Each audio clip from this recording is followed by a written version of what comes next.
Hello, my name is Veronica and welcome to my channel. In today's Learning Lab, I want to share with you an item that I came across while I was trying to tidy up my creative space. Come on in and let's get started. If you are a scrapper from back in the day, you will recognize this as one of those word books. Well, at one point, McGill actually produced those, and I have some of these that are also in acrylic from another company. I wanted to show you this. This is where I've gotten started, and I'm going to show you what I did with it, but it came from this. And I found this at Tuesday Morning in 2014, and it was there for $2.99. What's in the packet? Nice set of ephemera, some button fibers, sequins, some other snowflake Christmas trees, and some beautiful poinsettias. You have your word book, and then you have some papers. There's 6 sheets, 2 of each pattern, and then you got some chipboard that came in there. And I was like, wow, I need to go ahead and do something with this. Now, before I show you the one that I'm putting together, let's take a quick look at how this Noel is put together. If this is something you are wanting to duplicate yourself on any of your cutting machines, the way this is done, the N and the L are on the same sheet of paper. This piece, I measured it, I want to say it was 15 inches, but you could do this with a 12-inch sheet of paper. Yours would just not be as long as mine. So just looking at how it's laid out, and then here is the O and the E, and they are laid out just like that. There's a double score here to give you that area for putting them together. So when you lay this on top, there's your EL, close it over as your O, and then your N. Now let's see what I did with mine. I neglected to mention that it also comes with a stand that once you put your book together, you can display it on your mantle, countertop, table, you name it. I wanted to increase some opportunities for additional photos and journaling, so I took some leftover cream colored card from a different project, and that's what I used to enhance or next level this book. So one of my first pieces is just that cream card, inked and matted on a black piece of paper that I'm going to go ahead and adhere right here. I already have tape on the back. And this simply goes into place right here.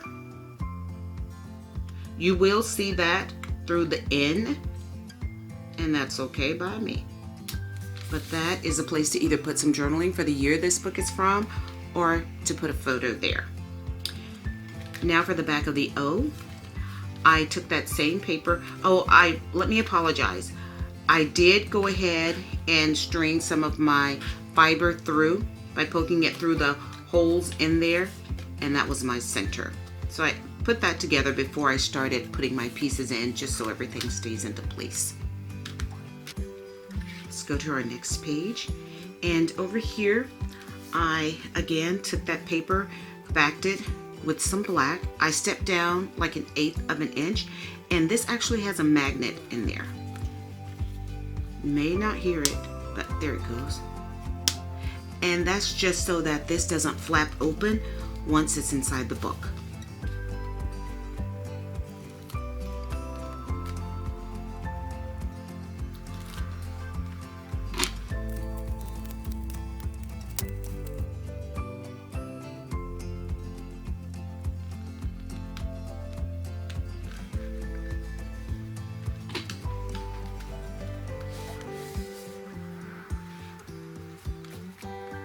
And now this will flip forward.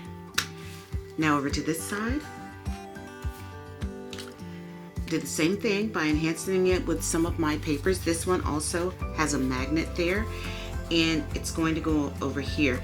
Now I did these 2 little pieces. I used my 2-inch scallop punch to back this on, tied some of the fiber through, and my debate was whether or not I should use the same 2 or if I should have used a different color. And once I laid it on the page and looked at it, I was like, you know what, I do like the same 2 on there. So I'm just going to put some liquid adhesive on the backs of these and glue those down. I don't know, tell me what you think. Should I have used the same two because only 3 came in there, or should I have used 2 different ones? I don't know. You tell me.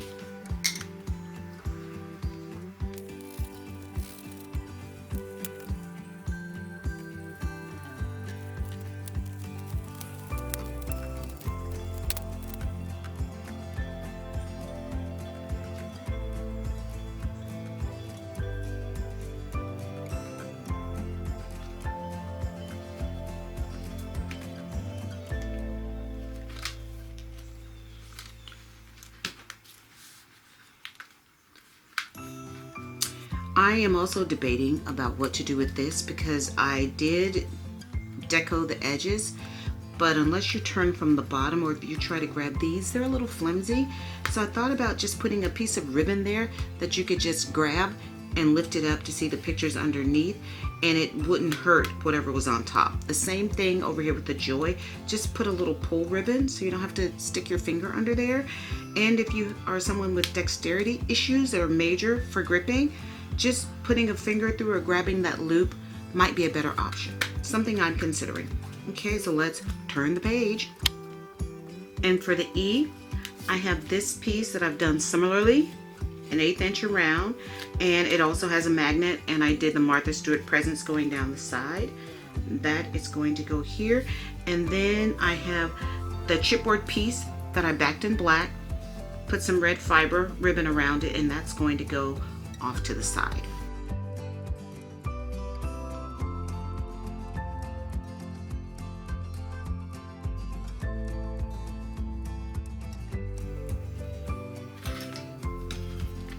I cut off all my nails because they had gotten just like incredibly too long.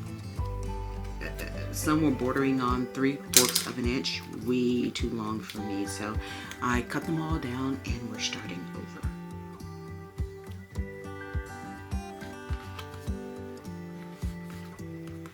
And then for the last and final page,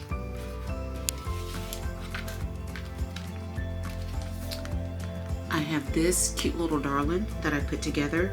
I use the Martha Stewart beaded edge trim. This is one of the ephemera pieces. This is a leftover piece of paper from one of the ones that I cut down, and it opens to the right. And inside I have 2 spots here, and then over here this is actually a tuck spot, and you can see where I combined 2 pieces of paper together because I didn't want to have a lot of waste left over. And that one is just going to sit right over here.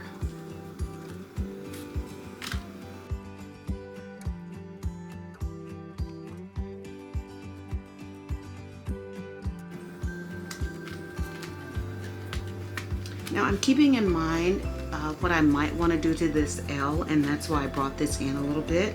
And again, this is also magnetized. And here is my quick little word book all put together. Now let's decorate the front. Once I closed the book, I realized I didn't like the transition down here from the green to all of that red. So I went back to some leftover paper I had. Use my Martha Stewart beaded ruffles punch. Cut this to about 1.5 inches. So I have a piece that I prepared. I put glue and tape on the back, and we're just gonna put that next to this to break up some of that on the L.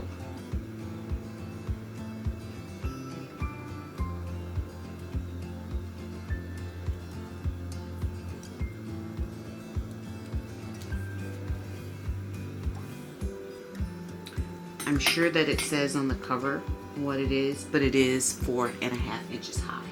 So you could so do this out of a 12 by 12 piece of paper. So now when we close that, I like the look of that better. It brightens up that edge. So I have some Christmas trees that I've already put some fiber through, and then I have these snowflakes, which I thought I would put onto the E,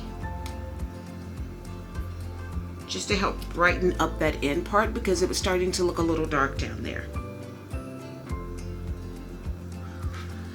I'm using these Dodds permanent adhesive. They're in the medium size. I have some in the small size, but since I'm cleaning You know, I can't always lay my hands on everything, so I am just using the medium ones, and then I'll just use my finger to pull my glue, the adhesive, all the way into the inside.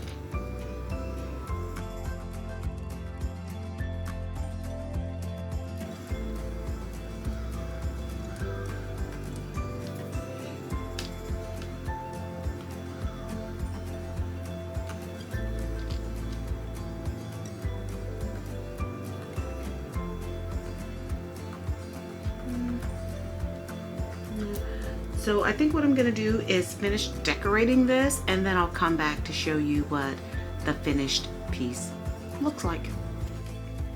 One of my little Christmas trees decided to elope, so I had to improvise. I went to some stickers I had gotten in a card making kit from AC Moore many moons ago, and you could just peel these off and put them on the cards you were making. And I found these presents there, and I decided to go with that over the stockings, which I thought about doing the stocking because it would carry out that stripe theme throughout, but I think the prezzies give it a little more presence. So here is my completed project. Not saying I won't add a few more things to it if I decide to do so. I love finding lost treasures in my stash. So let's do another quick flip through. You could put one of the chipboard pieces here. This is if you're trying to use up everything. And this one just simply says, "'Tis the season." Totally up to you, but it does connect to the stripe. I put some of the fiber, wrapped it around the O. Here again, this is magnetized.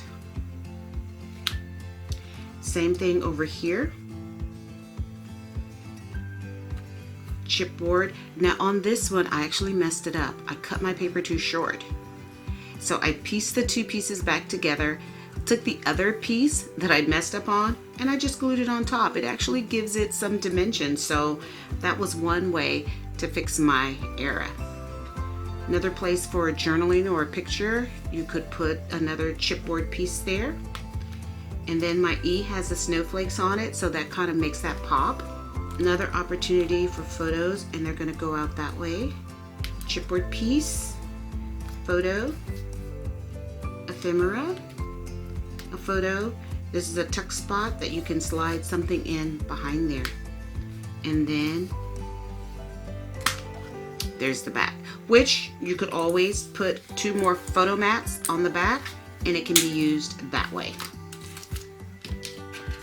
Remember, this does come with a little stand for you to be able to display it on a shelf, mantelpiece, wherever it is you want to see it. That's it. I love it, y'all. Thank you for joining me in the lab today. Be sure to check out my blog where I'm hoping I can take some pictures and post them up close and in person for you. And let me know if you've ever tried a word book like this, or if you plan to go into one of your cutting softwares and create one of your own. Bonus, glad you stayed till the end, I also have one that says Mary. And if you want to see me put this one together, come back and join me. And I'll show you the little trick that they did when you have 5 letters instead of 4.